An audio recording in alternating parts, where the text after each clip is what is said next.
Ayan mga pare ko, all the way from Pulumulok, South Cotabato. Ayan si Sir Ronnie, bumili ng ating V-Bike S9. Ayan, go sir. Ayan, itatry ni sir ng pedal muna. Ayan o, pedal muna yan mga pare ko. So ganyan ka functional ang ating e-bike na V-Bike S9 dahil pwede siyang gamitin as pedal assist lang.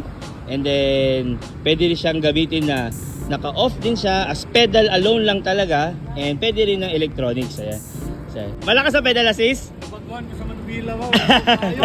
Tapos sir, ang pedal assist sir, sipak kayo no? Oo. Mutabang siya og ano, bisag gamay lang mong pedal no.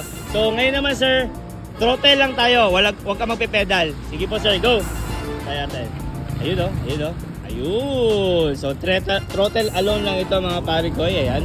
So meron itong 1 to 5 na speed. Ayan, napakaganda ng rear suspension nito mga pare ko. Kitang-kita yung kahit sa malayo. So meron itong headlight, signal light, tail light at saka brake light mga pare ko.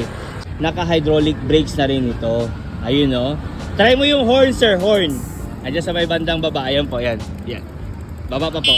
Ayun, yung signal light po sir, signal light. Oh, ayan oh. Kita nyo mga pare ko, yan ang signal light. So that is our V-Bike S9 mismo. Okay kayo ah. Ano yun sir? Okay kayo. Ayan, thank you Sir Ron. Thank you Sir Ron. All the way from Pulumulok, South Cotabato. Mismo.